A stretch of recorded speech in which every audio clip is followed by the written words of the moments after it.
Hi, everyone. Good evening and welcome to Small Biz Chat Live.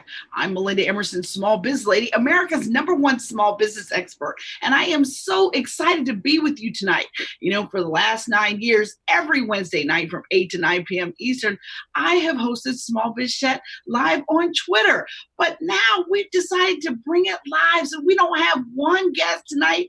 We have three. Now, we designed Small Biz Chat as a way for you to get peer-to-peer business advice in a safe environment. The mission of Small Biz Chat is to end small business failure.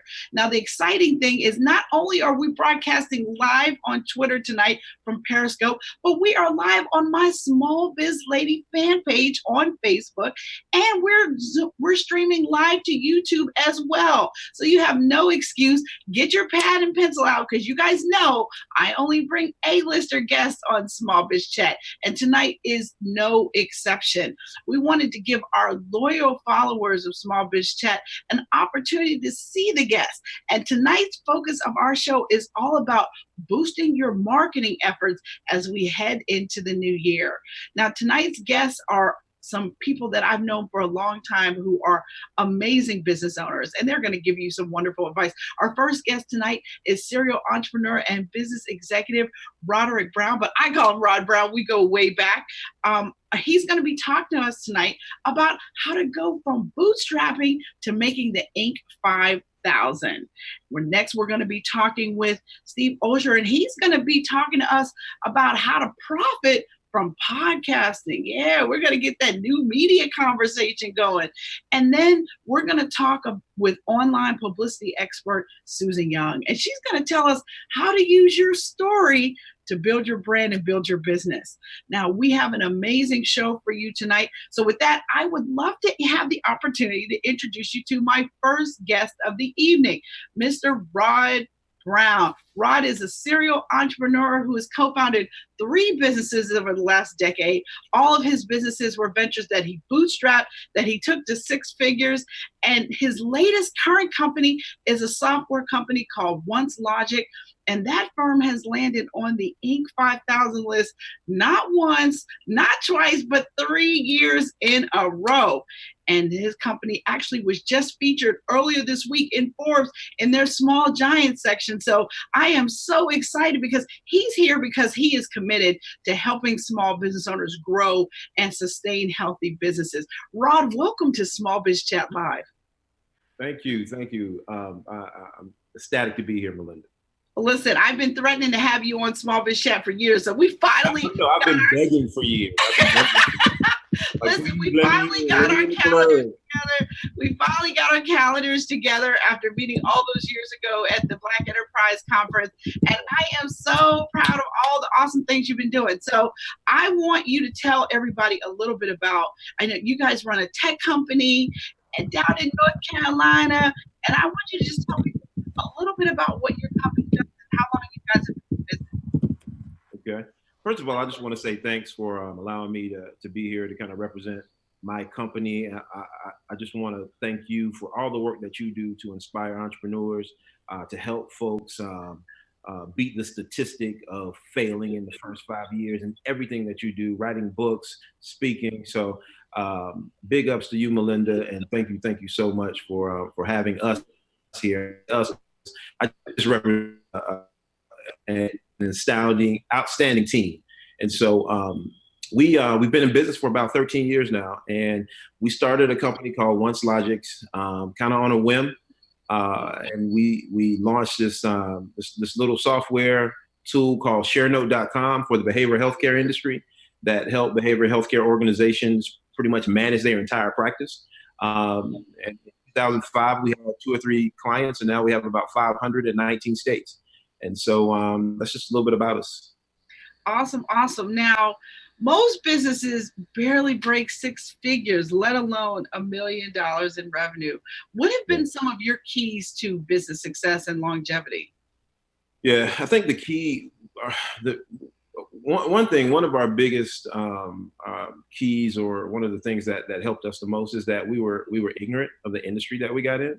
So we relied heavily on our clients. And you hear all the time, listen to your customer. but we had to listen to our customer. We had to listen to our clients. And we still do that to this very day.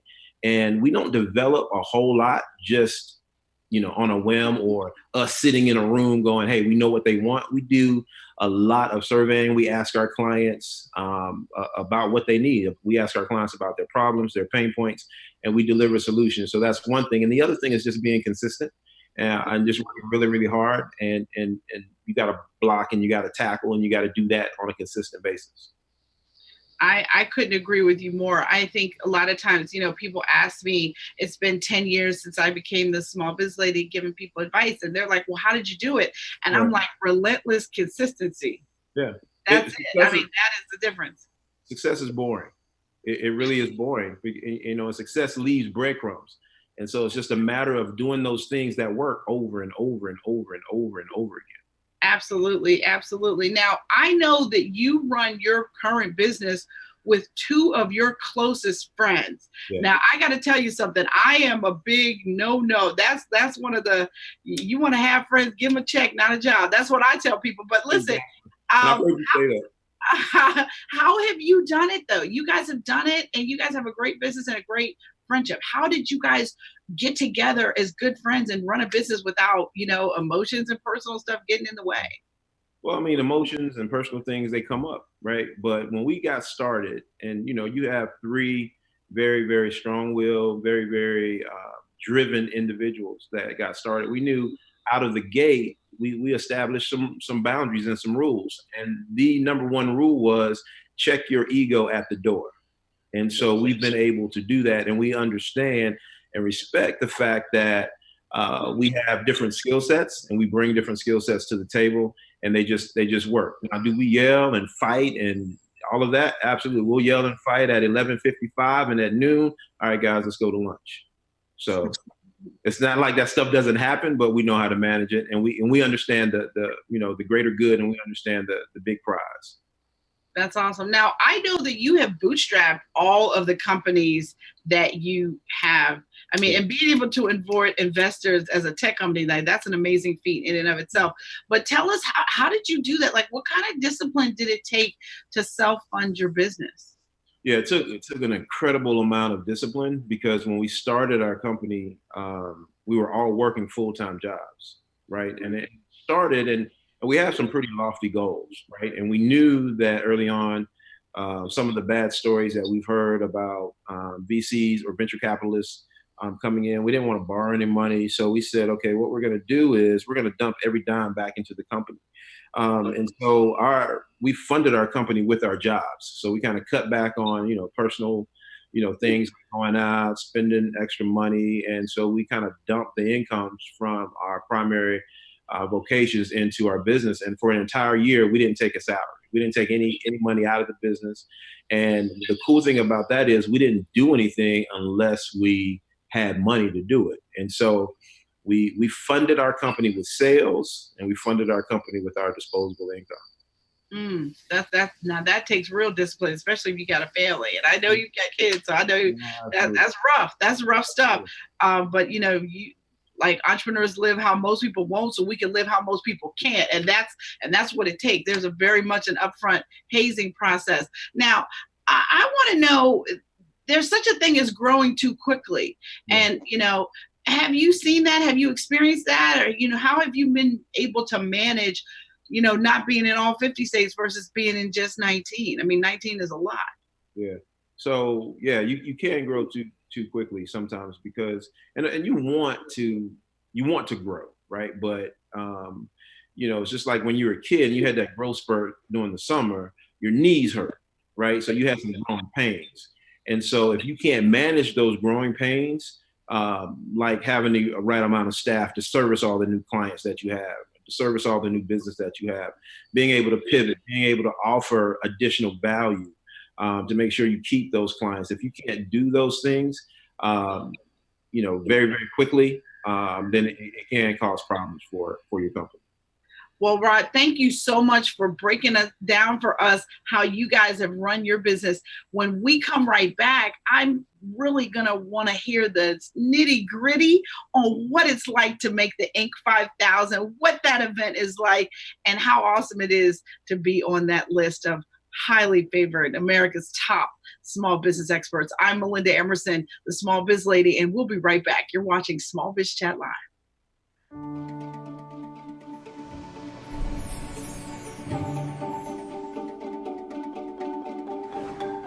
Hi, I'm Melinda Emerson, Small Biz Lady. I know you might be thinking about quitting your business and going back into corporate America, but wait, before you give up, my new book, Fix Your Business, could give you a whole new lease on life. My 12 P's of running a successful business will walk you through step by step how to grow your business revenue, how to hire great people, and streamline your processes, and so much more. Grab a copy today of Fix Your Business and get your life back.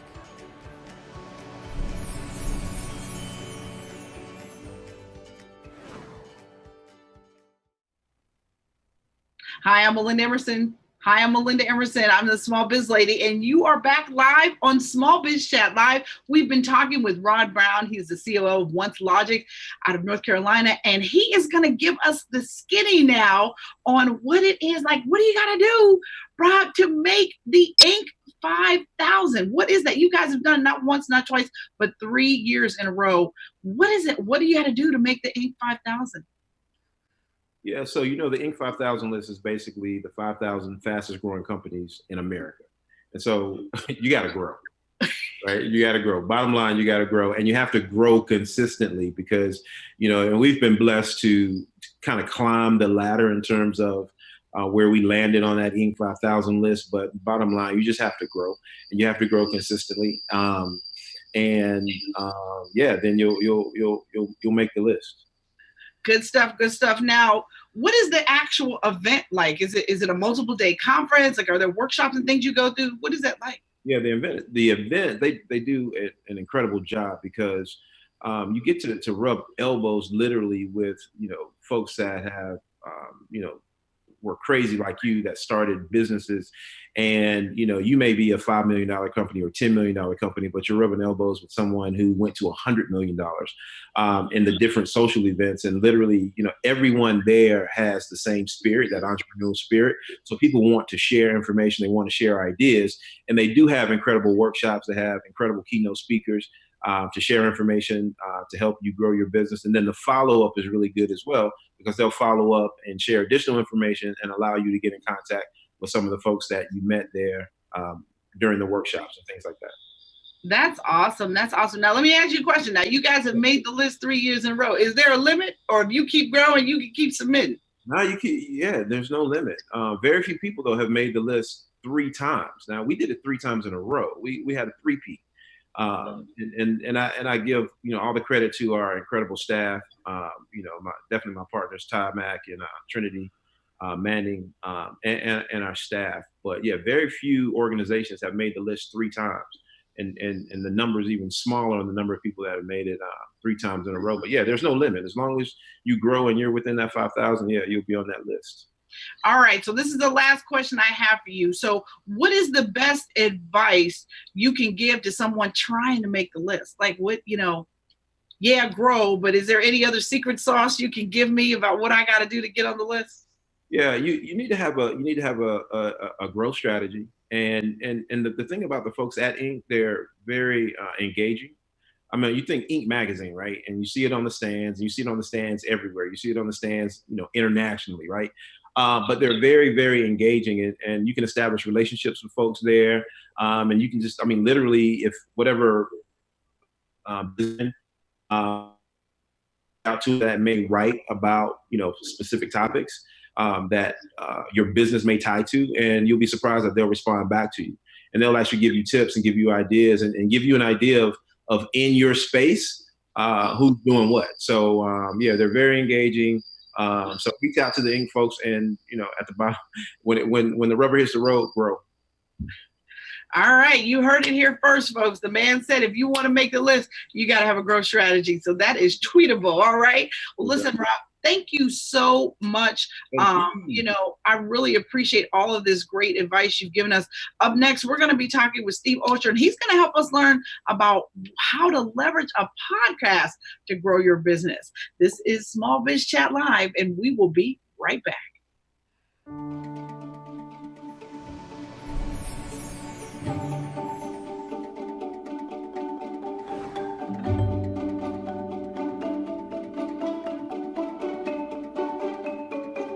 My new book, Fix Your Business, is really about encouraging people to take back control of their business and change how their businesses is run. It's not okay to skip paychecks. It's not okay to never feel like you can take a vacation. And it's also not okay to not know how much profit you've made in your business until your taxes are done.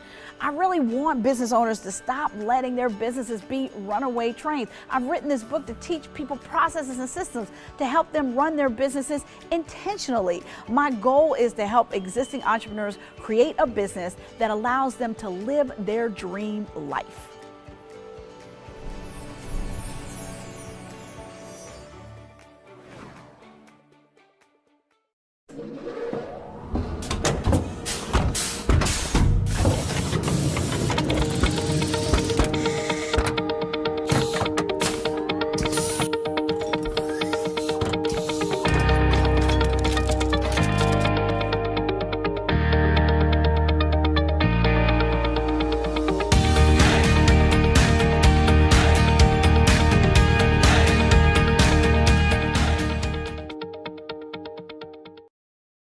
I'm Melinda Emerson. Hi, everybody.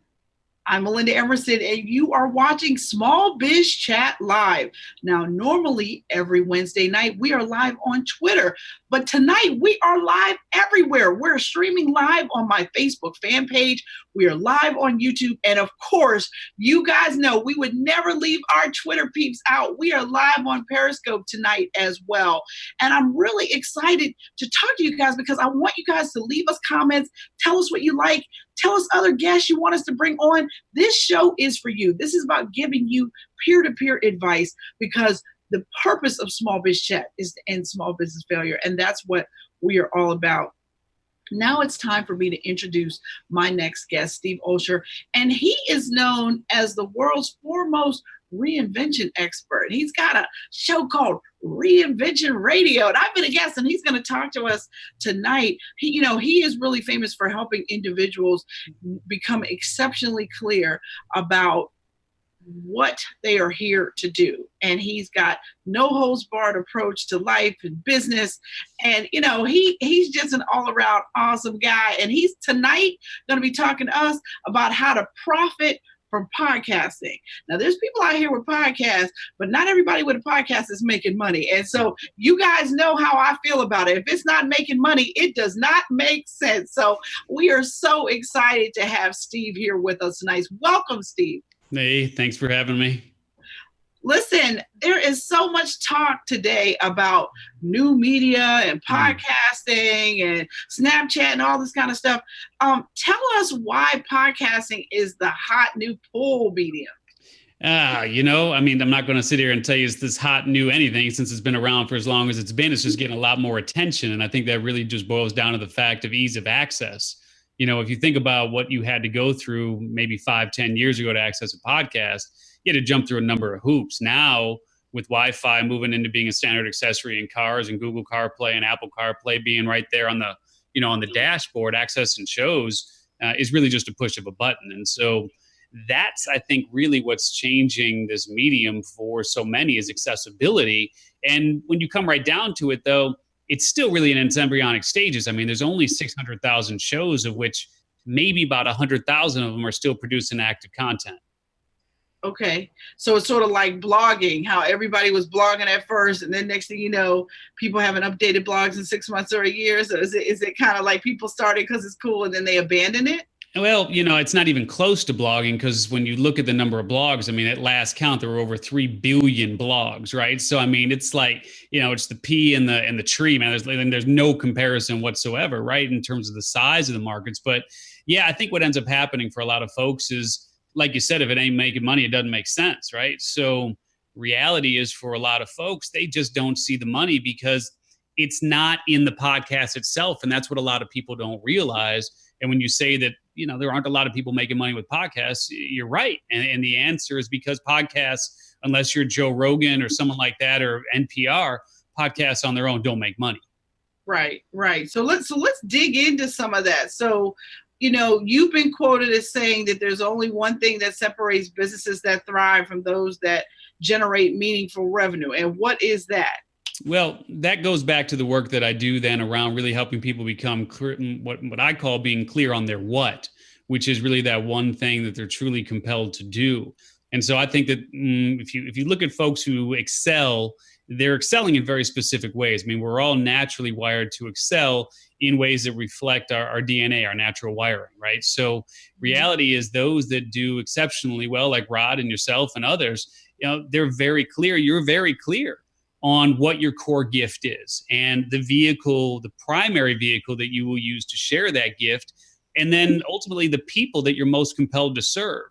Right. So it's a combination of the gift, the vehicle, and the people that make up the what is your what framework. And before anybody gets into podcasting or blogging or live streaming or anything else, I mean, you got to be really clear on your gift, on the vehicle, and your people. All right. So I'm clear on my gift, and I'm a small business owner. I'm an author. I'm a consultant. How can I leverage the power of podcasting? Well, you can leverage it by first and foremost looking at it for what it is, which is it is a visibility mechanism. Right? I mean, that's all that it is. It is a pull medium, which means that 100% of the people who listen to podcasts have raised their hand to say, I want to hear that episode. I want to download and listen to that, right? So you have to respect the numbers from the standpoint of, even if it's a small number, meaning like 100 people or so who listen to your show and download that show, would you take a speaking gig in front of 100 people who raised their hand and said, hey, I have a definitive interest in that particular topic? All right? day, so, all day, every day. Because 100% of those people are saying, I have an interest in that topic. No one is forcing it down their throat. When you look at the push media where people are saying, hey, here it is, take it, that's not what pull media is. Pull media is all about the consumer deciding what they want to consume, when they want to consume it, and on their preferred device, right? So if you embrace the numbers and understand that even if your show doesn't get a ton of traction out of the gate, which it won't, stay the course. Because even if your numbers are small, and even the smallest of shows get hundreds of downloads, those are hundreds of people who are raising their hand to say, talk to me, Melinda. I'm interested in what you have to say. All right. So most of them aren't making money, but how do the ones that are making money do it? How does one profit from podcasts? Yeah, well, you're not going to do it through the numbers. Again, when you look at how people make money through podcasting, typically like a Joe Rogan or an NPR or somebody who's got already a huge platform and then decides, hey, like Conan O'Brien just jumped into podcasting. I mean, come on, the guy's got 28 million followers. He's got a TV show, the whole nine, right? So reality is most of those types of shows will sell advertising on a CPM basis, a cost per thousand basis. So if you've got 20 million downloads, I mean, you can make money at $25 a CPM. But for the rest of us mere mortals, the way that you make money through podcasting is by having a meaningful call to action that takes them ostensibly offline. And the operative word is bounce. You have to bounce them into a different ecosystem, the ecosystem where it's no longer anonymous, because people listen to podcasts, you don't know who they are. You don't get their names, you don't get their emails unless they opt in some way for something that can further the conversation. So the operative word is you make money through podcasting by bouncing them into a different ecosystem. Mm-hmm. So give me a good example of a sample, like a typical call to action you guys might have on Reinvention Radio. So on Reinvention Radio, so if I'll put it to you this way. So outside of a few Facebook ads, I don't do any other marketing other than appearing as a guest on podcasts. I've been on over 500 shows in the last 3 years alone. So, I mean, I sit on both sides of the mic as a host and as a guest. So if I'm a guest, we'll talk about it from that standpoint. So if I'm a guest on a show and we're talking about what is your what, and discovering your gift and the core vehicle and the people you're most compelled to serve. And I share stories of people who have discovered their what and they're changing the world as a result. If I've done my job as an engaging guest, then the people who are listening are sitting there thinking, I want to get that book. I want to figure out what my what is, or I want to get it for my son, or I want to get it for my uncle or somebody else who needs it. Mm-hmm. So when I turn around and I tell folks that they can get a free copy of the entire book at whatisyourwhat.com, it's a natural, okay, heck, no brainer. I want to get that whole book. So they go to whatisyourwhat.com, they grab a free copy of the entire book, and then we move them through what I call my $1,000 funnel, which basically reflects how I generate $1,000 in income every time I appear on a show, right? So the idea here is you have to further the conversation. You have to make sure that you give something that is of immense value. And of course, it's free for them to receive and free for you to deliver. Right. So a digital version of something is what you want to be giving away. Absolutely. So your call to action is one thing, but what else should you have? Like what makes a good podcast? Well, if you're going to have your own show, and frankly, I think everyone should have their own show. I mean, Rod should have his own show. I mean, Rob, our video producer, should have his own show. Susan should have her own show. I mean, et cetera, right? Because reality is there are people, no matter how niche, there are people out there who are literally waiting and praying for you to show up in their lives. And so the way that I look at it is today, if you launch a general show, it's not going to work. The shows that are popular today, I guarantee you, those are shows that launched at least 3 years ago. And if those same shows launched today, they wouldn't do squat because it's just the market has changed that quickly. So you just got to be really clear on the people that you're most compelled to serve and create a show that talks specifically to them and solves a specific problem that you solve in your own unique way, right? And we can go into a whole bunch of detail on that, but really at the bottom of the line here, I mean, it's just the riches are going to be in the niches, especially in the podcast space. I love it. Well, listen, let's put a pin in that, Steve. We got to go out here and pay a few bills. But listen, if you guys want to know more about how podcasts can boost your business, stay with us, because when we come back, Steve is going to give us the nitty-gritty on how to actually get started with your own podcast. I'm Melinda Emerson, the Small Biz Lady. You are watching Small Biz Chat Live. We'll be right back.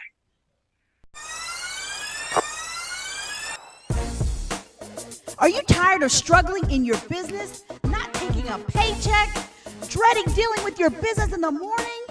Are you regretting even starting your business in the first place? Well, I know you're tired, and I also remember what that kind of tired is like.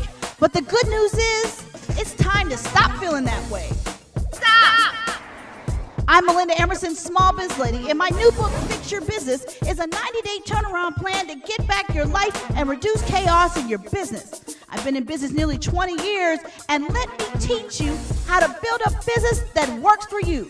Grab a copy today.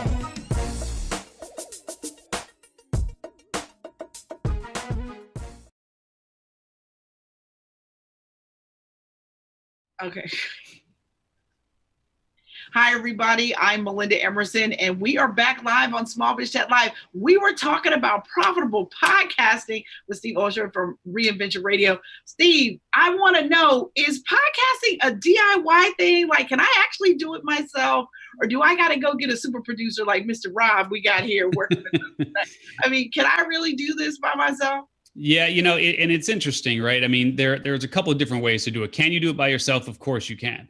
I mean, it's really, if you can post something for, on a blog, you can post something for a podcast. I mean, once you get it set up and you get the RSS feed going and all that, I mean, I know it sounds all tech this, tech that, but it's really, really quite simple. And so the answer absolutely is you can do it on your own. Now, we choose to actually do our show as a live radio show. So we go to a radio station, a studio. We do it as a live radio show because I am content creation challenged. Like for me, if I don't have to be at a particular place at a particular time to create that content, it probably won't get done. So we do it as a live radio show, and then we turn around and we repurpose that as a podcast. But the radio show, then the station kicks out what's known as an MP3 file, just an audio file. And then my assistant, who became proficient in exactly what to do and how to do it, and really the learning curve on this stuff is very, very, very small. She then takes that file and she uploads it with some notes, and there you go. Boogie down, we got a podcast. Awesome. All right. So how long are typical podcasts? Like, is there a rule of thumb? Is it drive time? Is it an hour? Like what is the rule of thumb? If I want to have a podcast that really is impactful, but doesn't take too long, where should I be shooting for? Yeah. I mean, look, reality says the podcast should be as long as it needs to be. Right. And so sometimes that can just be a few minutes. It could just be you in a soapbox talking about a particular subject. or it can be an interview that sometimes can go hours on end. I mean, Joe Rogan is famous for doing really long shows. I will say this, the average length of a podcast interview is 62 minutes. So just over an hour. But that's an interview. I mean, you can also do a soapbox where, like I said, it's just you talking about a subject. You can do an FAQ type show where people send you questions all the time. Just read off the questions, just answer the questions. You could do a morning zoo type show like what we do, where it's me and a couple of other co-hosts, and then we bring in guests and so on. Or you can do something that's a little more episodic, like Serial, right? If you guys listen to Serial podcasts and so on, right? So those are the 5 main options. And you can even mix and match the formats for your show. You don't have to stick with one format. Sometimes you can bring a guest on, another show can just be you chit-chatting. And some of those shows could be 5-6 minutes. Some of the interviews could be an hour.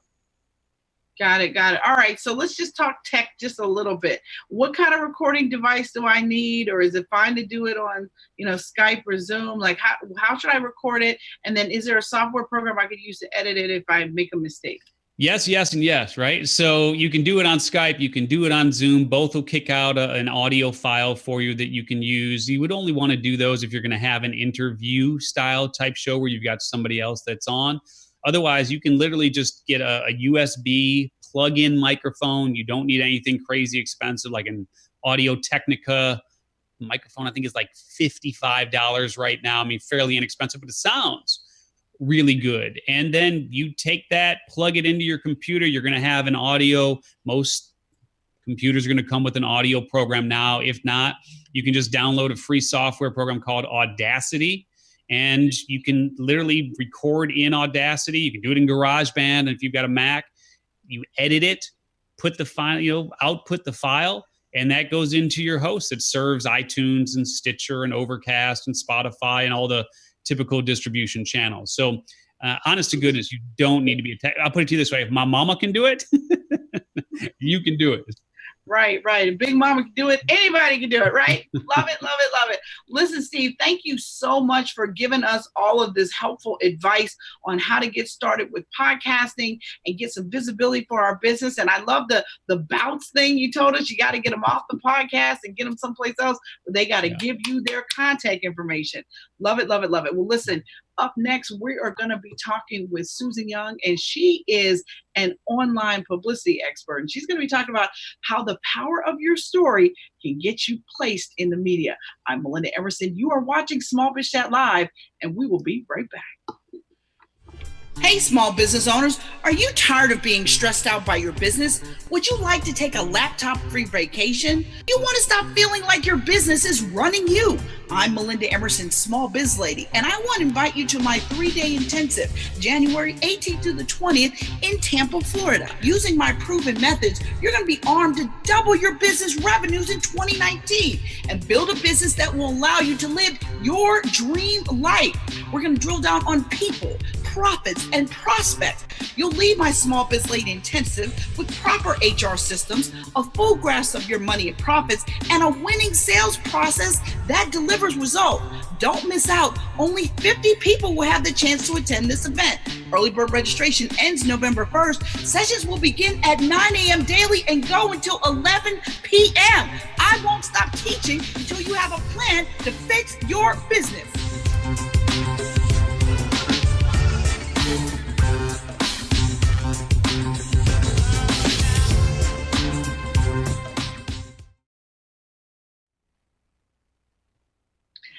Hi, everybody. I'm Melinda Emerson, and welcome back to Small Biz Chat Live. Now, listen, one of my first friends on Twitter ever is here with us as a guest tonight. Her name is Susan Young, and she is an amazing, award-winning journalist. She is an online and content strategist. She is just an amazing speaker, and she coaches people around how to leverage PR and content and storytelling.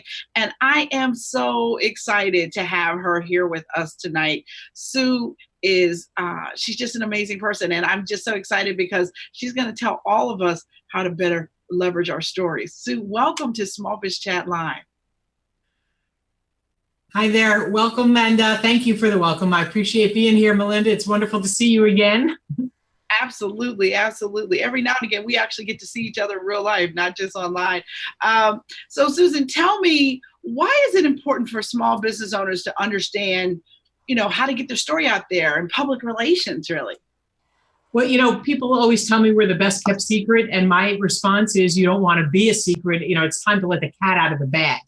And so we need to be proactive and, tell people what we do and, the skills and the talents that we have so that we can share our gifts with them so that they can live, more fulfilling lives, get their stories out, do things, solve their problems, and that, they can be successful and we can be successful. Well, we don't want to keep it a secret.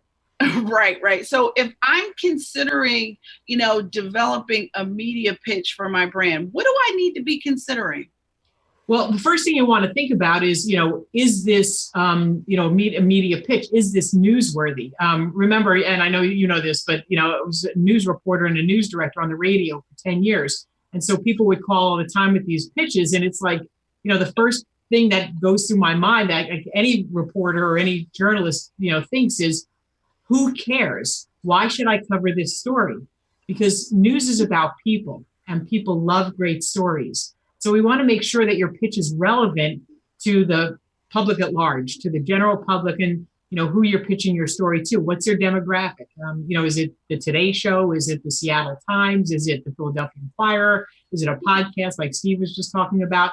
Think about who your audience is and what they're looking for and the problems that you would solve for them. And then think, is this relevant? You redesigning your website or writing a book is not relevant to the general public. The media reporter is going to say, we want to publicize that, call the ad department, call sales and pay for an ad. But that's very different than what I'm talking about as free press.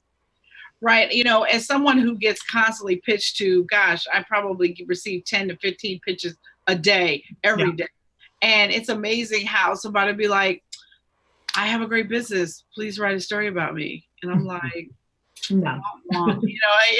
Or I'm this, I'm a woman, I started a business, or I'm a millennial and I do this, or I gave away 100 turkeys last week. I'm like, that was last week, Thanksgiving's over. So again, people do get caught up in they think about themselves and not about the audience. And it's amazing to me how often people even pitch themselves to be a guest on Small Biz Chat. And they want to talk about why they wrote their book. And I'm like, nobody cares. So I agree with you completely. So now there's a lot of buzz out there about storytelling these days. Talk to me about how do we get our story out there? Well, this is the key, that you want to have a story that, and I say news is about people and people love great stories, but that's what connects us emotionally as human beings from, the cave days, from the beginning of time, is that we want to be taken on that journey. Remember when you're like 3, 4, 5 years old and, parents are tucking you into bed and what do you say? I want to hear a bedtime story. Tell me a story, because it takes us on an adventure and it uses our imagination and it helps us connect emotionally. So it might have been a Donald Duck story, a Bible story, a family anecdote. So in this day and age with social media, people really want to be able to relate to you. They don't want to hear those stilted one-sided messages like we heard when we were growing up, Melinda, like, Tide is great because it cleans your clothes and get the grass stains out of your jeans. And then my dad would be listening to the news and he'd be screaming back at the television because they were just talking at you. Now the conversation's two-way and people want to get to know you and weave in your personality so that you can tell a good story and that people will relate to it and build that emotional connection, that rapport. And so the way to do that is through storytelling, as just being a human being and not being a brand, but being a person behind that. Yeah, but I've seen people go too far with this. I feel like there's a brand of business out here now where it's like people are selling lifestyle. Like people are like, look at me, like this, sort of like constant selfie culture. When I was coming up as a writer and a business expert, I always thought people didn't give a hoot about me. They just cared about whether or not I could teach them something that could help them make money, And so I very rarely even shared things about myself. People didn't know I was a single mom, or people didn't know that, I was once a journalist and all this kind of stuff. But now I feel like I know too much about people, or people are showing off their clothes and their house, and then like, you should listen to me because if you want to live like me, you know what I mean? Like, so I feel like that's a double-edged sword. There's people that go too far with it a little bit. What do you think? Yeah, I think so. And I think you're right. You really have to be able to balance this with humility and with, I mean, I think we all need a course in common sense on social media these days. It's really frightening. But you don't have to say all of this, I'm a single mom and this is what I, had for dinner last night, or this is the detergent I use or whatever. But if you can slowly just, humbly weave in something, like I tell a story about my son playing ice hockey when he was 7 years old. He's now 23. But people remember that story because the way that I tell it is, we were sitting at the kitchen table and it's like they are with me at the table and they hear my husband say to him, to Danny, get in front, make something happen, get in front, get in front, get in front. And so people come up to me, months later. I remember that story about your son and your husband with the hockey story, because it resonated with them. Now, I'm not going to tell everybody what we did for dinner or that, somebody had a fight in school or all this other drama. But just weaving in that little bit, I've got a couple of kids. I've got my husband. We're at the kitchen table. I was reading the paper, clipping coupons and having coffee, and just gives them a little bit of a window and a peek into my life. And you can slowly pull back that curtain without going stupid on everybody. Right. So now, what if, I know that content has a lot to do with being able to get yourself out there, especially in the era of social media. But what if you're not a good writer? Like, how do people who aren't natural kind of writers figure out where their stories are, or how they can tell their stories?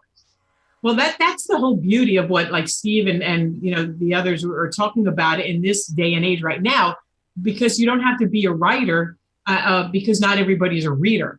And we have so many different communication platforms, whether it's podcasting or slide decks or infographics or Instagram stories and Pinterest and graphics and images. So that we can pull all of this together. If you're not a writer, but you've got an idea for a blog post, for instance, you can get your audio, on your phone and just record like you were talking to a friend. What would you be telling your friend about this experience you just had at the store with customer service, for example? And tell that story into your phone and then have it transcribed, pay $5 at, Upwork or whatever it is, or Fiverr, and have somebody transcribe it or type it up yourself and then clean it up so it's, you don't get all the ahs and ums out. And it's a blog post. And then you can do a how-to video, like 3 things that you should do when you're having trouble with customer service. Here are 3 tips. And you go live on Facebook and do a video, or you do some live streaming. So there's a lot of ways to get around it. And, people can take advantage of that for sure. I completely agree with that. Now, I know that you say that there are 4 pieces of content that people should be using, but most likely they are not. And what are those pieces of content? Well, I'll share a few of them with you. One is that there is undated evergreen content, which is things that, like, according to a news cycle, where it doesn't, for instance, if you have, it's not tied to a specific date on a calendar. When you put together your content calendar, so you have the framework for a content strategy plan, so that all right, I'm going to post this, and I'm going to have, as Steve was saying, a call to action and move them offline and capture their email information and all that. So you have undated evergreen content, which doesn't tie to a date. So for example, if you talk about seatbelt safety, you could talk about that all year round, but it would be timely also, like July 4th weekend, be timely for Super Bowl, it'd be timely during the holidays, Memorial Day weekend, et cetera. And then you have dated content where, say you have a story that's related to Valentine's Day or Autism Awareness Month in April. It has to be connected to that specific date and month in order for it to be relevant, or you have to wait till next Valentine's Day or next Halloween. And then there's newsjacking, where you are able to pay attention to keep your news radar up, pay attention to the current events in news. And if there is like some celebrity breakup, for example, and you're a lawyer who does prenups and divorce law, or you're a therapist who helps with relationship counseling, you could contact your local media or go online and say, hey, I've got some good tips. This is what you could avoid, and so you're basically not creating news, but you're riding the coattails of somebody else's big story. And then the last one is also about repurposing what we just talked about, being able to maybe go to a blog post that you've written that was popular and then record a quick how-to video and then do a slide deck and then create an infographic so that you can use it across many different platforms. That is awesome. That's awesome. All right. So I got to ask, when is it appropriate to invest in a publicist for your business? You won't. Well, this is the thing. You can do this yourself. These days, everybody has a press pass. I mean, I've got my press passes, my souvenirs and stuff when I worked in radio, as you probably do too, Melinda. But people have press passes because we all have the same platform. You can go out and broadcast to millions of people. We all have the same social media tools. The problem is most people don't know what to do with this press pass, so they didn't want it. And so you can hire a publicist when you think you've got things to talk about and a good story and run it by them and see, is this newsworthy? How can it be framed according to the demographic who we're trying to reach? Who would be the appropriate media, traditional and social media, to pitch this to? But you can do it yourself. And what I'm teaching a lot online these days is about how to create remarkable PR. There's online courses. It takes 3 hours to learn all the shortcuts and the tips and tricks that I've learned over 30 years in business and in PR and in business, small business, and teach this to people that you can do it yourself and you don't even need a publicist. I'm sharing all the hacks with you. Good stuff. Good stuff. Well, Susan, thank you so much for coming and being on Small Biz Chat Live with me tonight. But do not go anywhere, because we are about to bring all three of our guests back, and we're going to do what we call hit it or quit it. So we're going to have a panel. It's going to be awesome. We will be right back. Susan, thank you so much. And you're watching Small Biz Chat Live.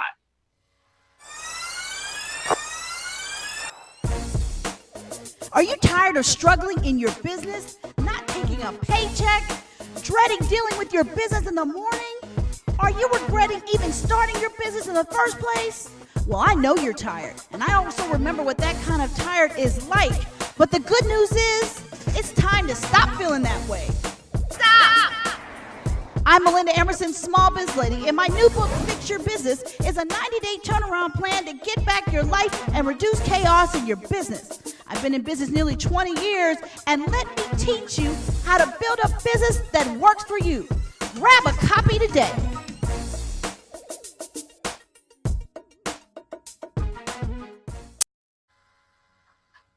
Hi, everybody. I'm Melinda Emerson, the Small Biz Lady, and you are back on Small Biz Chat Live. We are going to bring all three of our great guests back right now, and we are going to have a quick panel discussion with them that we affectionately call Hit It or Quit It. Now, here are the rules for how we do our panel. Each panelist is going to be asked the exact same question. You're only going to have 30 seconds to answer, and you cannot repeat an answer from a previous guest. If you do, we're going to give you the big, okay? So I don't want that to happen to you, Steve. So I want you to pay attention. All right, here we go. The first question that I'm going to ask, I'm going to come soon to you first because we just had you and you're already warmed up. So I'm going to ask you, what is your favorite old school marketing tip? I know you got one. You're PR. I got one. Yep. I know you got one. So tell me, what is your favorite old school marketing tip? Know who you're pitching. Know who you're pitching. If you don't know who you're pitching and what their audience wants, you're never going to be able to resonate with the gatekeeper who's going to be able to get you free press. If you don't love your story, they won't either. I'm going to amen that. Yes, tell them, please tell them, because that is the truth. I can't tell you how many times somebody will send me a pitch and it'll be from like I'm a food blogger. They want to send me some seasons. I'm like, I do small business. I don't want that. So anyway, I appreciate that advice. All right, Rod, we're coming to you. What is your favorite old school marketing tip? Rod, we cannot hear you. All right, let's try that one more time. Rod, what is your favorite old school marketing tip? My favorite old school marketing tip is telling a story that touches someone's heart. The story needs to touch someone's heart. The story needs to touch them emotionally. And once you connect with someone emotionally, then they are more apt to purchase your product or purchase your service. But touch the heart first. Right. Because at the end of the day, you're selling you before you even get to start talking about your product or service. That's good stuff. That's good stuff. I like it. All right, Steve, I saved the best for last here. You got to give me something good. What do you got?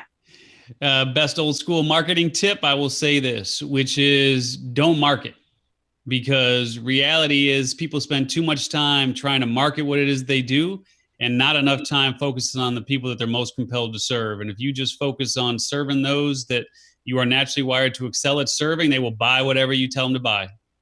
You know what? I have a very good friend. Her name is Misty Young, and she's actually, her nickname is the restaurant lady. And she always talks about that. She said, how can I serve? If you serve, you won't ever have to sell. And so I completely feel what you're saying. Don't even market. Just be yourself. Just love on your customers and they will buy from you. They'll beg to buy from you. Right. All right, Rod, I'm coming back to you, Mr. Software Developer. What is your favorite app? What is your favorite app? Your favorite productivity app, or it could be something you use that, your favorite, money app on your phone. What is your favorite app? I don't know if I have a favorite app, and I'm going to say my favorite piece of technology is Siri. Siri is your favorite I use app? Siri a whole lot, so I'll tell Siri to open. Yeah. I don't consider Siri an app, but I use Siri quite a bit. So Siri helps me from a productivity standpoint because I'll tell Siri to open apps. I'll tell Siri to check the weather, set my alarms, set reminders, et cetera, et cetera. So I use Siri a whole lot. Okay. All right. So I got Alexa for that, but I feel you on that. I like it. All right, Sue, what is your favorite? What's your favorite app? I use an app called Focus at Will, which, focus at the at sign at will. And it's neurologically, scientifically engineered music that helps you completely focus. So when I'm starting to think I'm procrastinating, wasting time, spitting in the wind here, I'm like, I got to turn on Focus at Will. And the music just is wonderful. It just keeps me, I'm just cranking things out as soon as that music starts. Oh, neat. That's a good one. I haven't heard of that one. All right, Steve, I'm coming to you. What's your favorite app? Oh, that's easy. It's the ones that keeps my kids busy. It's the ones that they can't put down, because that way daddy can watch what he wants to watch on TV. That's my favorite. It's like whichever one your kids like, that's your favorite one. Exactly. All right. Listen, I appreciate that as well. I have a 12-year-old that can be kind of a busy guy. So I appreciate that. All right, Steve. Well, since I have picked you the last two times, you get the first bite at the next question. What is your favorite online platform and why? Well, for me, obviously being in the podcasting realm, I'm big on getting this mission and message out to as many people as I possibly can. So, that's going to be an iTunes. It's going to be a Stitcher. It's going to be any of the platforms that allow me to distribute my content at the push of a button, right? So, but all that said, I'm actually a big fan of repurpose.io right now, which is by a friend of mine. His name is Hani Mora. Basically what that does is it takes my audio content that we release as a podcast and it automatically puts it out onto YouTube as a video file. Oh, that's cool. That's cool. I'm not familiar with that. So we got to get down with that, Rob. Rob, we got to get down with that. All right. So I want to hear the same thing from you, Sue. Which is your favorite online platform and why? I hate to sound like an antique here, but I've kind of drifted back to Facebook. I think a lot of my ideal audience is there, and it's just I kind of stayed away from it. Personally, because I don't want to hear all the stuff about high school graduations and my cousin's birthday parties. No offense to anybody, but for business, I'm really joining a lot of groups, a lot of communities where people are engaged, and they're really having those engaged conversations. And I'm also looking to totally venture into Instagram big time after the first of the year. All right, good stuff. All right, Rod, tell me, what is your favorite platform and why? I'm going to cheat a little bit. So I'm going to say Hootsuite, and Hootsuite because I can reach all of my favorite platforms, which include IG, Facebook, as well as Twitter. So we use each one of those for different purposes in our business. So they have their own unique purpose. So we need them all. So all three are equally as important. All right. Well, y'all know I'm a Twitter diva, so you know Twitter is my favorite app. And you know what's so funny to me about Twitter is people have talked about Twitter's demise for years, but thanks to our president, Twitter is not going anywhere. Anyway, so how about that? But anyway, all right. So Steve, I got to come back to you first for this next question. What is your favorite podcast? I know you got one. Right.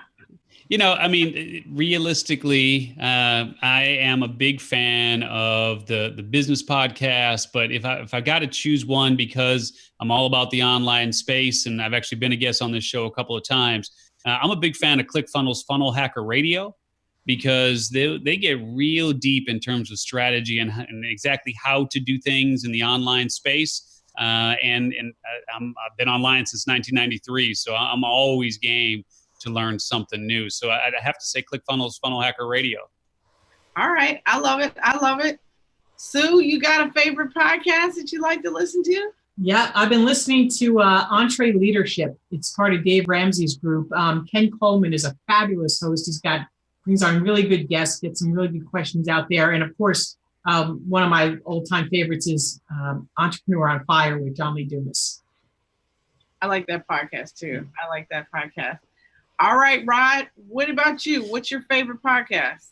I honestly don't have a favorite podcast.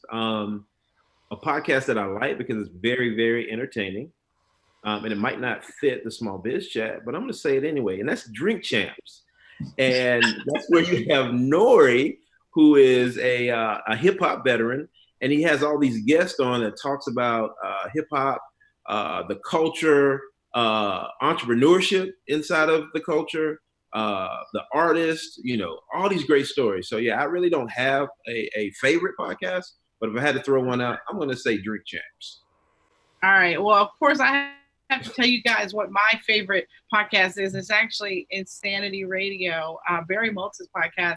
He's been doing it a long time, and I've been a guest on that podcast, but I got to tell you, I always learn something from listening to him. He's got ADD, so he's always got a lot of guests. So I love it. So that is my favorite podcast. All right. We're coming up on time here. So I'm going to close out with, what is your favorite business book? Rod, what is your favorite business book? My favorite business book is a book that kind of changed my life. And that title of the book is Why Should White Guys Have All the Fun? Reginald Lewis, the first person to acquire $1 billion company, since passed away, but I had not read about anyone that had his drive, his determination, and his acumen when it came to mergers and acquisitions. So why should white guys have all the fun? I love it. I love it. All right, Sue, what's your favorite business book? It's one of the new ones. It's not going to be Napoleon Hill or Tony Robbins or any of that. This is called Into the Magic Shop by Dr. Jim Doty, D-O-T-Y. A fabulous, fabulous book that's off the radar, but should be on everybody's bookshelf. Into the Magic Shop. Awesome. Awesome. Steve, what's your favorite book? From a business perspective, I got to go old school on it, which is right back to Guerrilla Marketing by J. Conrad Levinson. And had the honor and privilege of having Jay share one of my stages right before his death. And that book still is as strong today as it was when he wrote it. You got to love a good book like that. That is a great book. And I always have to tell you guys that my favorite business book is The E-Myth Revisited by Michael Gerber. That is my favorite book. And that book changed my life. So I appreciate all of you guys so much. Thank you to Rod Brown, Steve Olsher, Susan Young for being my special guest tonight. And thank you guys for joining us for Small Biz Chat Live. We will be back next week, December 5th, live on Twitter. And our guest is Christy Rutherford. And she's going to talk to us about how we can make our employees into better leaders. Don't miss it. The mission of Small Biz Chat is to end small business failure. And I want to leave you with this. You never lose in business. Either you win or you learn. I'm Melinda Emerson, the Small Biz Lady, and we are over and out. See you guys next time.